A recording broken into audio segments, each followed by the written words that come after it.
Welcome to the Treasured Wellness Podcast, where we talk about all things health and where nothing is off limits. You will uncover what may be holding you back so that you can break those chains, get to the root cause, and walk into freedom with confidence, the way God intended for you to live. Hi, I'm Michelle McCoy, functional health coach and holistic lifestyle advocate. Ladies, together we are going to dig deep into real life so that you are educated and equipped to create the whole health you desire without the overwhelm. Now more than ever is the time for breakthrough, action, and restoration. It's time to get intentional and reclaim your health. If you're ready for mind, body, and soul clarity, then let's get to it. Hi guys, happy Tuesday. I am so glad you are here. I have a special guest today to come on. Her name is Miranda Lee, and we will be talking about food freedom, ditching diet culture, why diets don't work, intuitive eating, the emotions wrapped around food, diet myths, and so much more. So let me tell you a little bit about Miranda. Miranda Lee is a faith-based health and confidence coach who loves to help busy go-getters build confidence through food freedom, fitness, and faith. She is a certified personal trainer and has her BS in applied health science. She is a wife, dog mom, and daughter of Christ. Miranda is the host of a top-ranking nutrition podcast, the Empowered Podcast, and she is a huge mental health and eating disorder awareness advocate and recovering perfectionist. She believes that it is totally possible to eat the foods you love, prioritize mental health, and stop overtraining, all while still reaching your health goals. She says it's time to ditch diet culture and start falling in love with yourself. Miranda has a story that she is going to share with us, and I'm sure you're going to enjoy this interview. But before we get started, I wanted to remind you that I am about to kick off another 30-day anti-inflammatory challenge.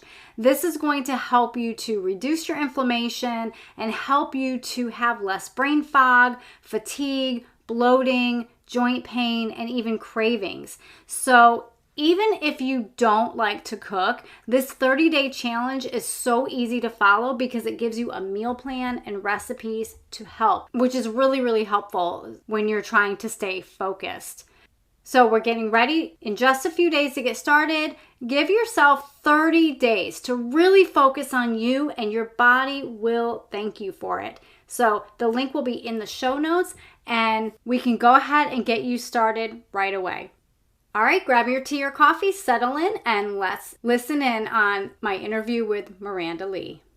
Hi, Miranda. I am so happy to have you on the show today. I am so excited to share you with my listeners, and we definitely have some things in agreement about fitness and diet culture. So I am super excited to dive into our conversation today. How are you? I'm great, Michelle. Thank you so much for having me on. I can't wait to see what we talk about. Yes, absolutely. Well, if you don't mind, I would love to just dive right in, and just if you could just share a little bit about your story, about how you were able to really repair your own personal relationship with your food, with maybe a lifetime of your relationship with food. Tell me and my listeners more about that. Yeah, so I'm a faith-based health and confidence coach now, but it took me a while to get to where I am, where, I have food freedom, where I've really surrendered everything over to God, where I've realized that there's so much more to me than just my body, what I look like, what I weigh, what my pant size is, how many calories I'm eating, what the amount of macros I'm eating, all these things that I used to be obsessed with. I'm not, but it took so many years. And honestly, I remember it as far back as, even kindergarten, when the boy I had a crush on asked me, why are you fat?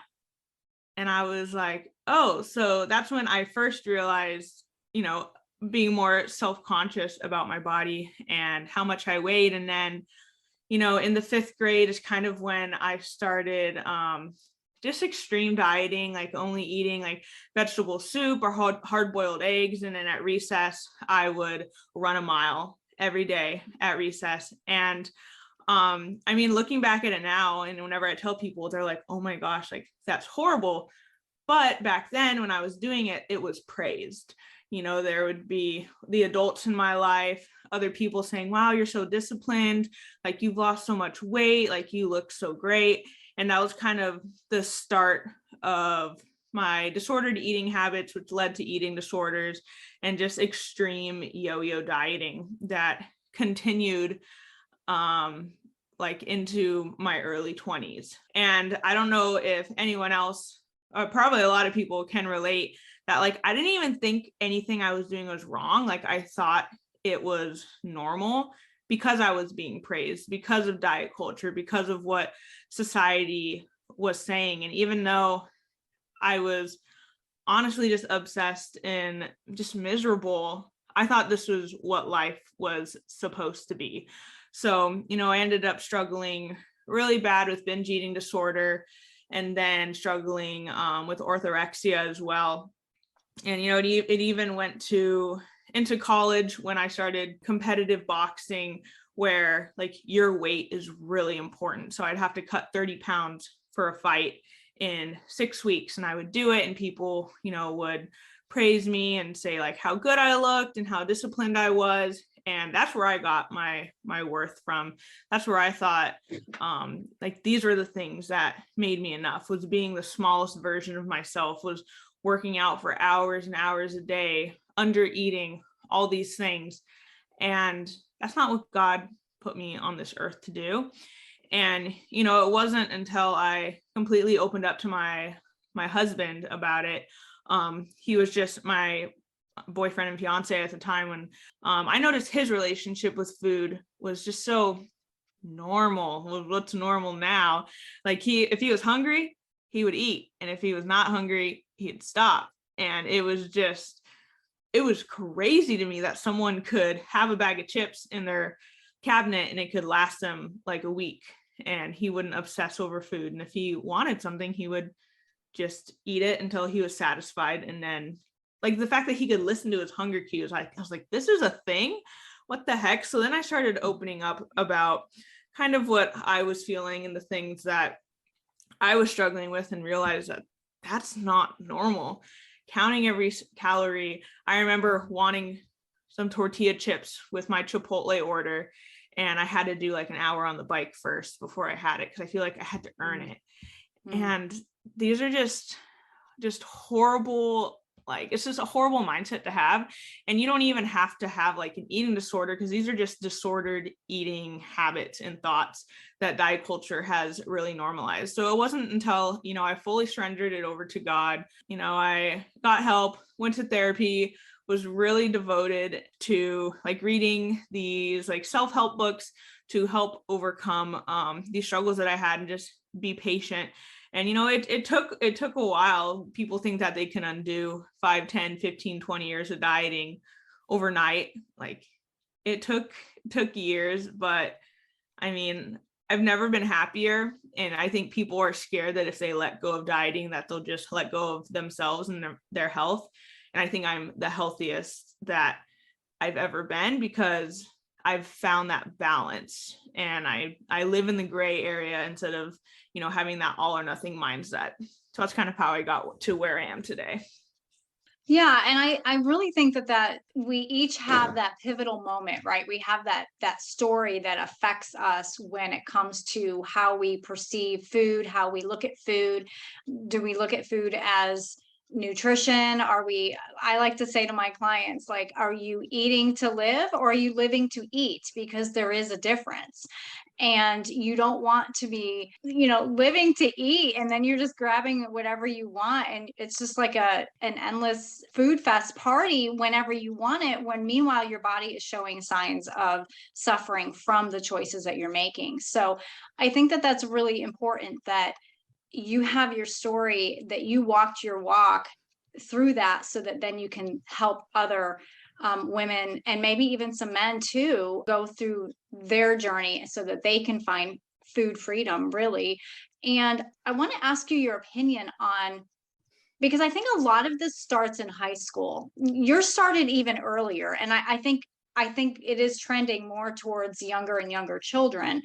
But also, when they start playing sports, when we all start playing sports, that becomes a big issue. So I think about the football player that then then does wrestling, right, on the off season, or the runner that also plays soccer. Like, you're constantly fixated on what you are eating and how what you're eating is causing you to perform. And so, how would you kind of give some advice to that high schooler or that college student that is struggling with that? Maybe they're yoing, like for football they have to be a certain weight, but then for wrestling they have to lose all that weight. So like that can really tax your metabolism. So is there a chance to get it back? I guess is what I'm asking. Is there a chance to get that metabolism back to a healthy balance? Yeah, there's so many things I want to say about what you just said, because like I don't even blame like solely the sports, because I mean sometimes it does come with the territory. Like I did enjoy my years of boxing. I did have years of marathon running, and yeah, marathon running is great, but it's not good for your body. It's not a long-term thing. It's really hard on your body. So I think like being able to recognize that. But I think one of the things that I really blame is like the PE classes in high school, where they take your BMI, like your height and your weight. And like, yes, I remember them saying like, all right, your grade is based off of if you, in the next couple of weeks, you can get down to, a better BMI, or you fall within the acceptable range. And that's just so frustrating, because first of all, we all know BMI is a bunch of baloney. It's not right, accurate.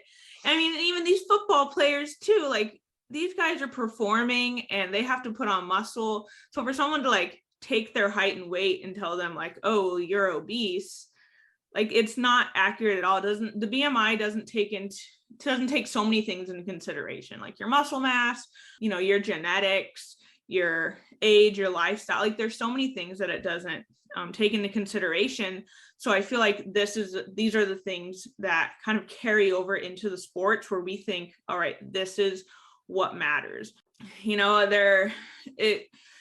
Sports like wrestling and fighting, where you do have to lose weight, like, it can really mess with your mindset. So I think if people were properly, I guess, educated on the subject, and they just had better leadership, people who like the PE coaches or the coaches of the sports, if they were just better educated in, nutrition and fitness, so, they could, teach their students and their athletes, like, all right, like food is fuel and food is medicine.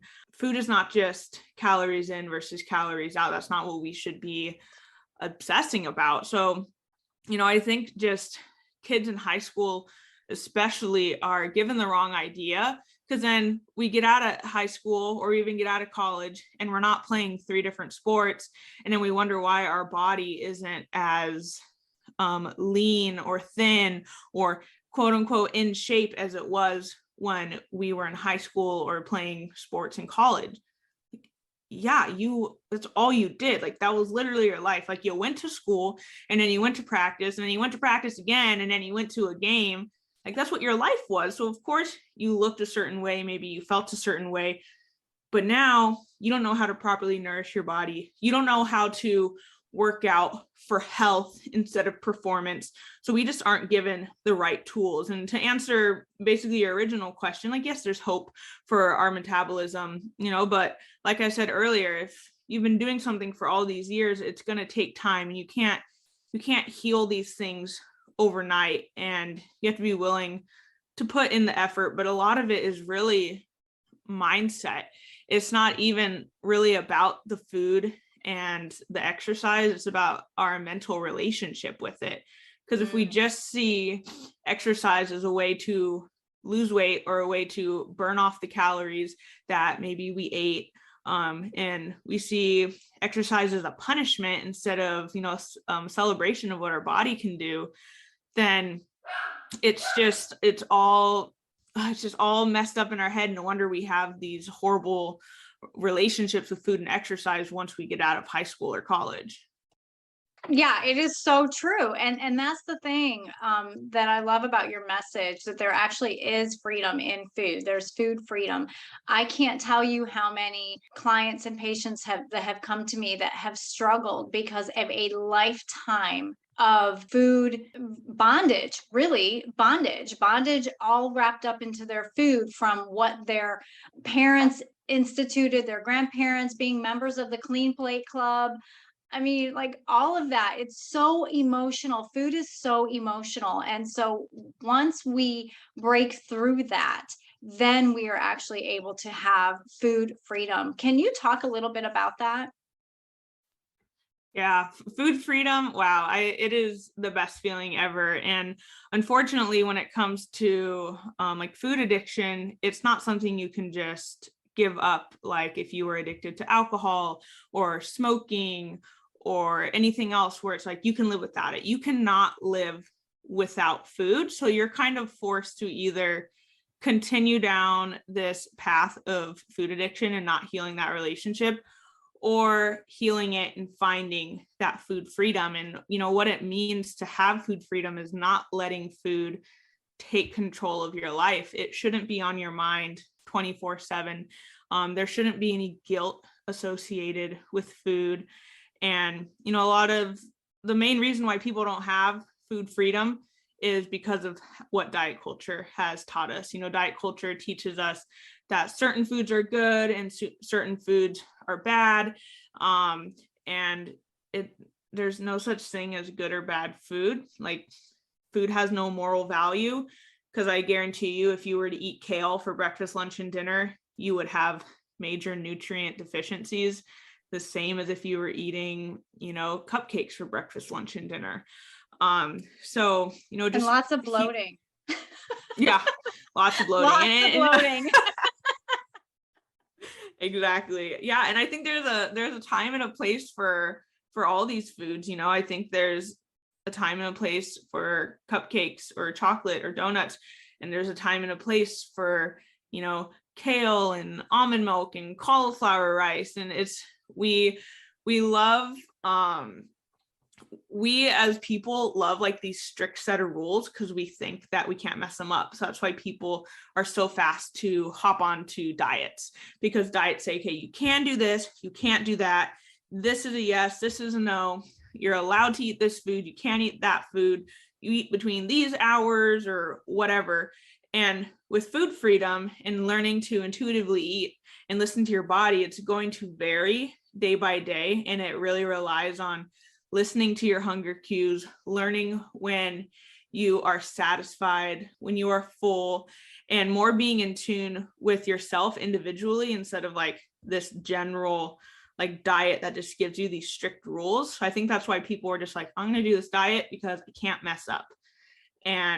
But we all do, because diets aren't meant to be forever. They're not meant for just living a normal life where there's holidays and there are weekends and there are bad mental health days and there are celebrations. All these things are reasons for us to fall off the wagon or start over again on Monday, when in reality, if you have food freedom and you've built this healthy relationship with food, you won't be stressed out about a weekend, about Thanksgiving, about being stressed or struggling with something in your life, because you have this healthy relationship with food and you don't need to rely on these strict set of rules that a diet has given you. That, first of all, why would you do something that's not even enjoyable? Like food is meant to be enjoyed as well. Food is great. Yeah. Why do you think all these holidays revolve around food? Why do you think all these like different cultures and celebrations, like everyone's sitting around a dinner table eating together? Like, food is meant to be enjoyed. Food goes beyond being fuel, and it goes beyond being medicine as well. Like, food is meant to be enjoyed, and it's meant to bring you and other people together. But if you're obsessing about food, or you're even overeating where you're not even enjoying the food, then where's that healthy balance? And that's where food freedom comes into play, because food should not take control of your life and your mind and your relationships as well. That's exactly it. That is so pivotal, because I think once we realize that, we recognize that, we get that deep into our psyche and our emotional and mental state, we can truly then relax. And when I worked at the weight loss clinic, oh my goodness, I was always bucking the system, the rules of that place, because I knew, number one, that diets don't work. So even though it wasn't a horrible program, there were still a lot of things that were not sustainable. And I'm all about sustainable eating, intuitive eating, learning to listen to your body, exactly what you were saying. And so teaching that there is freedom, that it's okay, because if you go to that graduation party and you feel deprived, what's going to happen in the middle of the night after you were quote unquote good, right? You obeyed the rules of the diet and you didn't do anything off plan, but then in the middle of the night, you cannot stop thinking about that cake or that whatever. So what do? A lot of women will go in to the kitchen and they'll binge, and then it sets up that cycle of self-loathing and just, I can't and I shouldn't. And it's just such a perfect storm that needs to be calmed, like, and it starts within us. We have to be willing to take that first step and say, no, I am going to change my relationship with my food. So talk about that. How do we ditch the diet mentality? How do we just ignore diet culture? Yeah. So, there is this diet cycle where, we diet and then, we overeat and then we feel guilty. So then we diet again and then we overeat. And it's just this constant cycle. And we all think that, all right, to break this cycle, I'm going to stop at the overeating.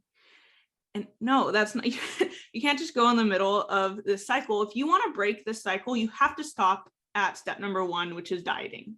Stop dieting, because dieting is what leads to overeating. We all think that when it comes to, losing weight or being healthy, that it's all about willpower.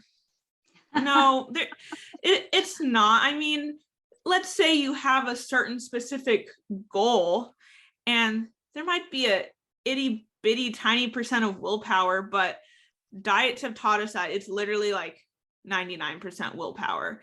And if you are lacking willpower, then you are weak and you are a failure. Yes. I literally can't even remember the last time I needed to rely on willpower.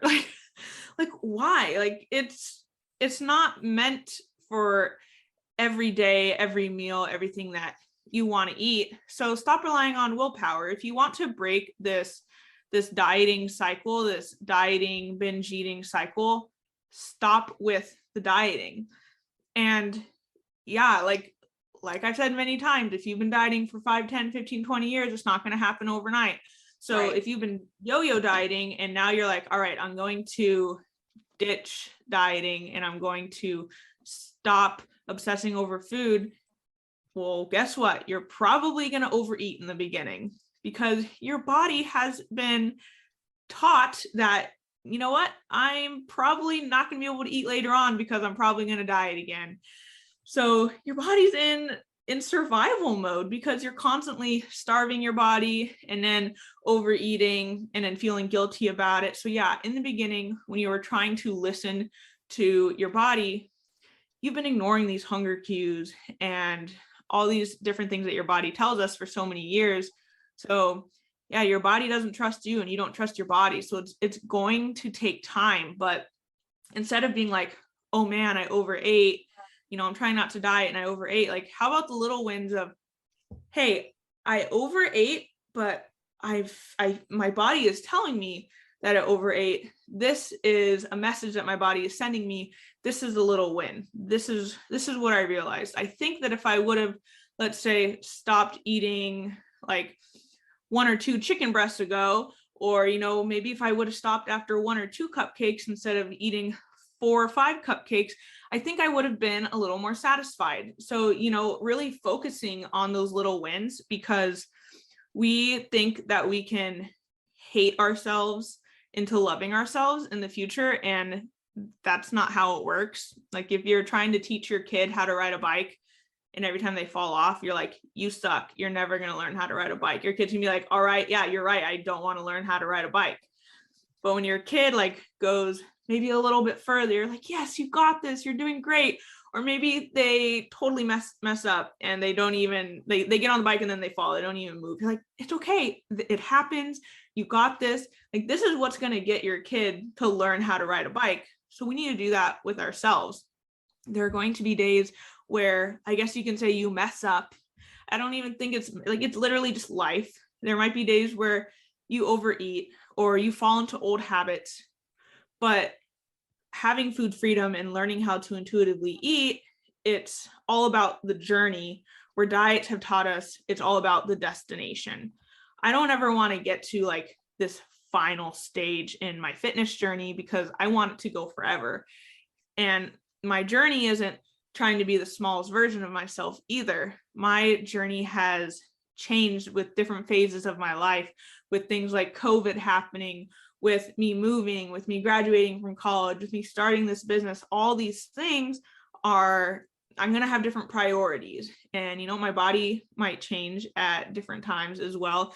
I might be, training for one sport where I am really prioritizing like the nutrients and the more fuel aspect of what I'm eating. And then there might be another point in my life where, like right now, I'm 8 months pregnant and I'm really just trying to eat because I have no appetite whatsoever. So I'm trying to make sure that I'm honoring my body and my hunger cues, and I'm prioritizing the nutrient dense foods, but also if I am craving some ice cream, that I don't feel guilty about it. So it's all about finding that balance of where are you in your life, and it's going to change. Our entire life shouldn't be about trying to lose weight. That Amen. What a horrible way to live life. First of all, that sounds horrendous. And right. Especially as women, we're taught that we need to be the smallest version of ourselves, literally, figuratively, everything. And I have so much more to offer the world than, wearing a size 4 in jeans or whatever. And like, no one's going to say that at my funeral. No one's going to be like, I'm so glad she lost those last 10 pounds. Like, no one cares. So why are we obsessed about it? Right. No, that's true. And it goes back to the emotional part of it, the emotional component. And until we do that deep dive into getting to the root problem, the root cause, and facing those emotions, we're always going to struggle. So yeah, I think that's great. And the fact that you have this podcast, that you've gone through all of these different phases in your life, it's very much helping the women that listen to you to feel empowered themselves, that they can ditch diet culture, that they can absolutely find food freedom for their own selves. Because here's the thing, as a midlife woman, like our bodies change so much. Like we will never get back to what we were high school weight, and we shouldn't even be trying. We really shouldn't. And so, and I say that because I've heard that. I have heard adult women in their 40s and 50s say that they want to get back to what they weighed in their 20s. And it's really unhealthy because our bodies are constantly changing. We're going through all these different phases and stages, and then you get into midlife and you've got hormonal changes and everything, and we just need to embrace where we are at each stage of our lives. And so I think that that's wonderful that you are encouraging your people, your community, to do that. I think that's great. Thank you so much. And I do hear that a lot, where people are like, oh, I want to get back to my high school size. And it's like, okay, and what? Because you think about back when you wore a certain size jeans or you weighed a certain amount, and okay, that's all we focus on. But why don't we dig deeper and like, who were you at that age and at that size? Like, what have you gained in these past 10, 20, 30 years. You know, if I just look back at an old picture of myself where I was a smaller version of myself, all I'm looking at is the outside. But what about the inside? Like, what have I gained since then? Besides maybe some weight, like, okay, I've gained a master's degree since that picture. You know, I've gained more self-confidence. You know, I'm growing my family. Like, I own a house, like all these little things that we don't even look at when we look at these older pictures of ourselves. And it's like, okay, you want to go back to that high school version of yourself. What about all these other things in your life that you are going to lose? So we need to stop just looking at what we can physically see on the outside and focus, like, what are other things that we've gained to be this new and improved version of ourselves that goes way beyond weight and pant size. And I just want to say, for anyone listening, if you are holding on to any pair of pants, is like my gold pants, my gold jeans or whatever, get rid of it. It's not serving you. It could be serving someone else. Donate it, give to someone you know, give it to Goodwill, because it is taking up space. It is not a healthy reminder in your life, because you have so much more to work toward than trying to fit into these pair of jeans. And I promise you, if you do ever fit back into those pair of jeans, it's not going to be as exciting as you think. You'll be excited for a couple minutes, and then the rest of it is, oh no, what if I gain the weight back and I don't fit into these jeans? Clothes are meant to fit you. You are not meant to fit clothes. So if something doesn't fit you, get rid of it and go shopping. I love that so much, because it's so true. You know, we aspire to fit into this one pair of jeans that we've been hanging on for years maybe, and then we'll put them on, but we still find fault. That's the thing. We're still finding fault with ourselves. Yes, we were able to zip them up. Yes, that's wonderful. But there's still that voice in our head where we're finding fault. Maybe it's our muffin top, maybe it's this, maybe it's that. So sometimes it is better to start fresh and just get rid of, I mean, what do they say? If you're holding on to something for a year and you never use it, get rid of it. That is so true. Very, very true when it comes to our clothing, because it has such a negative connotation attached to it.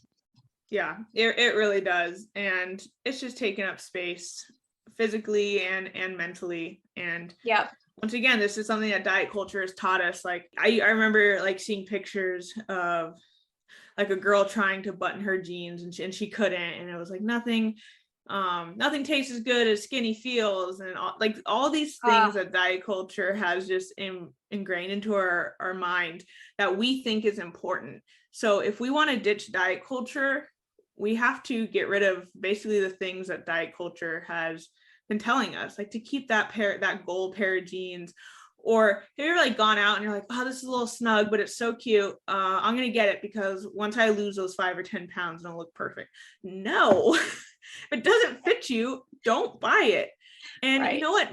No one's walking around with a giant, like, this is a size small, this is a size extra large. Like, no one cares what the size is, but if your booty's hanging out of your shorts because you got a size or two too small, hoping that one day you'll fit into it, that's what people are seeing. So just buy clothes that fit you. And if it doesn't fit you, donate it, give it to someone else, get it out of your house, because all it's doing is just feeding into diet culture and what they think makes you worthy or not worthy. Right, exactly. And, just like we want to feel comfortable in our own skin, we want to feel comfortable in the clothes that we put on. We absolutely do. Yeah, I think that's great. I think you have a wonderful message. Okay. Is there anything else you want to share with our listeners? I think the last thing is just remember that, you are the only person that you spend 100% of your life with. So why not choose to love yourself? Because if you talk to your best friend the way you talk to yourself, your friend probably wouldn't want to be friends with you. So, we live in a world where, we want to talk bad to ourselves, where we think it's wrong to be confident or love who you are and the body that you're in and what you have to offer the world. But no, like, you're the only person you're going to spend your entire life with. So you might as well love yourself at all versions, all phases, all sizes, everything, because at the end of the day, it's you and you go to sleep in your body and you wake up in your body. So why not learn to love yourself? Well, to have a little fun, I didn't give you a heads up I was going to do this. Oh no. But I just want to put you in the hot seat, just talking about all of this food and food freedom and everything. Can I ask, what is your favorite decadent dessert? Maybe your not so guilty pleasure, because we don't want to have guilt attached to it. So what's your favorite decadent dessert? Ooh, that's hard. I like anything with chocolate. Like Yes. anything, unless it's ice cream, that I'm more of a vanilla based girl. But then, I'll put like the chocolate on top. I don't know. Anything chocolate, like brownies with some vanilla ice cream on top. That's good. I mean, don't even limit it to dessert. Like donuts are good. Anything with chocolate. I love me some dark chocolate. And I think the worst part of my life was my first trimester, where I had an aversion to chocolate and I couldn't eat chocolate because it sounded so gross. And I was like, my life is over. I have chocolate every day. I have chocolate in my fridge all the time. And I couldn't eat it because it just sounded so gross. I would like smell it on people's breath and I'd be like, ugh. But that horrible time in my life is over and we were back to loving chocolate. So we're good. I think that is so funny. Yeah, that's so true. That would hurt me too, because I am a definite chocoholic. I love my chocolate so much. I have my favorite bars that I buy, the endangered species, dark chocolate bars. Yes, I love it. It's my favorite. And so, in my very disciplined days when I had to be disciplined because the emotions were all over the place. And if I wasn't, then I could eat that whole bar. I would just break off, 2 or 3 squares and I would just savor it. I think that's the key, is savoring your chocolate, not just wolfing it down and chewing it and being done with it. You need to get the connection to your brain that you are enjoying this, that this is something that's enjoyable. It's savory. It's just so delicious and you really are enjoying it. So that's the key. I used to always go in the bathroom with my little square of dark chocolate, when I had the kids around, and it was my peaceful time. So chocolate has always been my go-to for sure. Yeah, I think it really depends on the day. Sometimes 2 little squares of chocolate are great.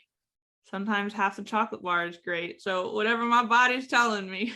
Yeah, it's true. And, quality matters. Quality matters. So we're not going to get the same kind of boost. We're not going to get the same kind of emotional boost and physical boost if we're having subpar quality. So that's why I just love that brand that I purchased. Well, I appreciate you so much coming on the show. Can you just tell the listeners where they can find you and how they can reach out to you?